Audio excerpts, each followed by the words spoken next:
नमस्कार, मी शेखर जोशी.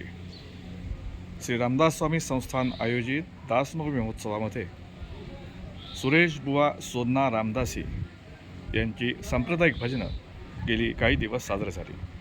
सांप्रदायिक भजन म्हणजे नेमकं काय, सांप्रदायिक भजनाची पद्धत काय असते, या भजनात काय काय सादर केलं जातं, याविषयी सुरेश बुवांशी केलेली बातचीत. नमस्कार. सांप्रदायिक भजन म्हणजे नेमकं काय, याविषयी काय सांगाल? महाराष्ट्रामध्ये जे अनेक संप्रदाय आहेत त्याच्यामध्ये समर्थांचा हा संप्रदाय स्वरूप संप्रदाय आहे. त्याला रामदास संप्रदाय म्हटलेला आहे. रामदास संप्रदायाचं जे दैवत आहे ते श्री रामचंद्र दैवत आहे आणि समर्थ रामदास स्वामींनीच या संप्रदायाची स्थापना केलेली आहे. आणि या संप्रदायामध्ये समर्थांनी सर्व कार्यक्रम आयोजित केलेले आहेत. त्याच्यामध्ये सांप्रदायिक भजन असे संबोधले आहे. सांप्रदायिक भजनाची परंपरा ही स्वतः समर्थांनीच निर्माण केलेली आहे. समर्थांचा संगीत क्षेत्रातला फार मोठा अभ्यास होता. प्रत्येक रागाचं नाव त्यांना माहिती होतं. त्यामुळे या सांप्रदायिक भजनामध्ये पंचपदी नावाचा पहिला विषय येतो, ज्याच्यामध्ये जय जय राम राम इथून सुरुवात होते.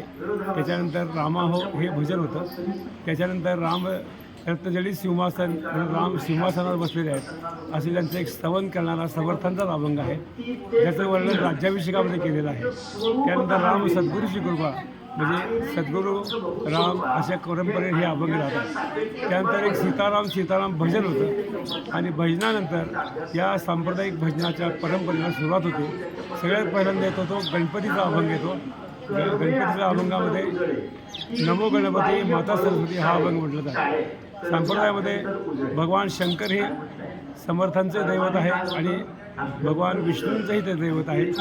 राम आणि शंकर यांची एकरूपता आहे आणि म्हणून गणपतीचा अभंग झाल्यानंतर भगवान शंकरांचा अभंग म्हटला जातो, नमो नमो सदाशिवा. त्यानंतर गणपती शंकर झाल्यानंतर प्रत्यक्ष श्रीरामांचा अभंग म्हटला जातो. रामाचा अभंगामध्ये समर्थांनी केलेला सुंदर अभंग आहे, राम गावा राम ध्यावा राम जीविता विसावा हा अभंग म्हटला जातो. रामाचं म्हटल्यानंतर पंढरपूरच्या पांडुरंगाने समर्थांना दर्शन देऊन रामरूपात कृतार्थ केलेला आहे. म्हणून पांडुरंगाचाही अभंग म्हणण्याची पद्धती आहे. म्हणून गणपती शंकर राम झाल्यानंतर पांडुरंगाचा अभंग म्हटला जातो. आणि त्या पांडुरंगाचा अभंगामध्ये राम कृपा कर विठ्ठल साकार याच्यामध्ये समर्थांनी अद्वैत अनुभूती सांगितलेली आहे. तो अभंग म्हणण्याची परंपरा आहे. त्यानंतर आदिशक्ती देवीचाही उल्लेख या संप्रदायामध्ये आहे. म्हणून पांडुरंगाचा अभंग झाल्यानंतर लगेच जगदंबा जगदेश्वरी मंगलाजी माता असेल भवानी माता असेल या देवीचा अभंग म्हणण्याची पद्धती आहे, परंपरा आहे. व त्याच्यामध्ये समर्थांचेच सगळे अभंग आहेत. सदा आनंदे भरित रंग साहित्य संगीत जगन्माता जगदेश्वरी जगज्योती जगदोद्धारणी हा अभंग परंपरेने म्हणण्याची पद्धती आहे.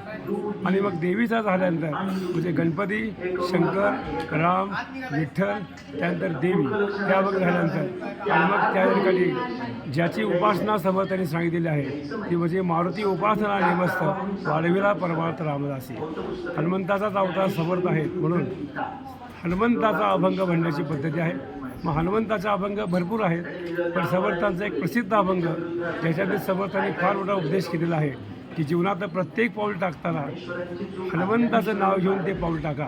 म्हणून त्या अर्थाचा एक अभंग, नाव मारुतीचे घ्यावे पुढे पाऊल टाकावे असा अभंग या परंपरेमध्ये म्हणण्याची पद्धती आहे. आणि मग हनुमंताचा अभंग झाल्यानंतर आणि मग येतो नंबर तो आमच्या सद्गुरू समर्थांचा म्हणजे भगवान गणेश शंकर राम विठ्ठल त्यानंतर देवी त्यानंतर हनुमंत आणि मग सद्गुरू ज्यांच्या कृपेने हे सगळं आपल्याला लाभ होणार आहे. मग सद्गुरूंच्या अभंगामध्ये सगळ्यात महत्त्वाचा अभंग येतो त्यांचं स्तवन ज्यांनी केलेलं आहे ते आमचे योगीराज कल्याण स्वामी. त्या कल्याण स्वामींचा प्रसिद्ध अभंग तो मज आवडतो भवस्वामी निषेधिनी अंतर्यामी हा अभंग म्हणण्याची पद्धती आहे. आणि त्यानंतर सांप्रदायिक भजनाची पंचपदी परंपरा संपत असताना तुकाराम महाराजांनी समर्थांच्यावर केलेला सुंदर अभंग की जन्मोली या ब्रह्म कोळी जेणे माय धन्य केली हा अभंग ज्यांनी रामनामाचा डंका पिटवला ज्याच्या हातात भगवी पताका आहे अशा समर्थांचं वर्णन तुकोबारायांनी केलं. म्हणून तुकोबारायांचंही स्थान या सांप्रदायिक परंपरेमध्ये फार पद्धतशीरपणे याची आखणी समर्थांनीच केलेली आहे. तेव्हा ही पंचपदीची परंपरा आहे. आणि यानंतर वेगवेगळे भक्त उपस्थित असतात भजनाला. त्याच्यामध्ये पाठशाळेतले विद्यार्थी आहेत, बाहेरून आलेले काही भक्त आहेत. यांनी सांप्रदायिक अभंग मग ते समर्थांचेच अभंग वेगवेगळ्या पद्धतीने सादर करतात आणि सगळे परंपरेचे अभंग संपल्यानंतर त्यानंतर जो वार आहे त्या वाराचा अभंग म्हणण्याची पद्धती आहे. पण त्याच्याही आधी जय रामकृष्ण हरी म्हणून बुक्का लावण्याची पद्धती आहे. आणि ते झाल्यानंतर सोमवार असेल तर मज हे सांबदायचे देणे हा अभंग म्हटला. मंगळवार असेल तर सदा आनंदे भरित म्हटलं जातं. बुधवार असेल तर सोन्याचा दिवस झाला पांडुरंग रंगी आला हा अभंग म्हटला जातो वाराचा. गुरुवार असेल गुरुदाता रे दाता रे हा अभंग म्हटला. शुक्रवार असेल तर पुन्हा जगन्माता जगदेश्वर. शनिवार असेल तर शनिवारचा वाराचा अभंग कैवारी हनुमान आमचा हा अभंग आहे. आणि ह्या प्रत्येक वाराचं पुन्हा भजन आहे. शनिवारचं भजन वाराचं कुठलं आहे माझ्या मुख्य प्राण मारुती राया रे परदेवा. सोमवारचं कुठलं आहे शिवहर रे सांब सदा. असे प्रत्येक वाराची भजनं पुस्तकामध्ये छापलेली आहेत. मला सगळं सांगायला तेवढा वेळ मिळणार नाही. तेव्हा हे झाल्यानंतर उपसंहार नावाची गोष्ट आहे या भजनाच्या परंपरेमध्ये. उपसंहार म्हणजे शेवटची भजनं असतात ज्याच्यामध्ये धन्य राजा राम धन्य जानकी सती या पदापासून सुरुवात होते. मधली 2-3 पदं म्हटली जातात. त्यानंतर संतांचा अभंग म्हटला जातो. संतांचा अभंग संवर्तांचाच म्हटला जातो. त्यानंतर कल्याणकरी रामराया ही प्रार्थना म्हटली जाते. त्यानंतर मध्ये आरती होते आणि आरती झाल्यानंतर पुन्हा शेवटचे 2 श्लोक म्हटले जातात.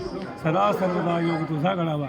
त्याच्यानंतर पुन्हा भजन आहे नारायणा योगी राजा तारी रे महा कल्याणा योगी राजा हे भजन म्हटलं जातं. आणि मग सदा सर्वदा झाल्यानंतर हे भजन म्हटल्यानंतर मग शेवटचा श्लोक होतो मुखे रामत्या काम वाजवू शकेला पुढे इष्टधारिष्ठ त्याचे चुकेला हरे भक्त तो शक्त कामास लगे धन्य तो मारुती ब्रह्मचारी. हा शेवटचा श्लोक म्हटला की लगेच बोला सीताराम सीताराम सीताराम सीताराम असं शेवटचं भजन म्हटलं जातं.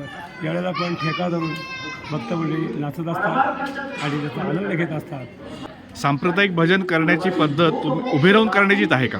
हां, सांप्रदायिक भजन करण्याची पद्धत ही उत्सव काळामध्ये ही उभारून करण्याची पद्धत आहे. अच्छा. एरवी आम्ही जेव्हा उत्सव मंदिरामध्ये एकादशीला भजन करतो तेव्हा ते बसून करतो. पण उत्सव काळामध्ये चाफळ असेल सज्जनगड असेल किंबहुना सज्जनगडावर उभारून करण्याची सांप्रदायिक परंपरा आहे पद्धती आहे. अशी ही समर्थ संप्रदायातली सांप्रदायिक भजनाची परंपरा.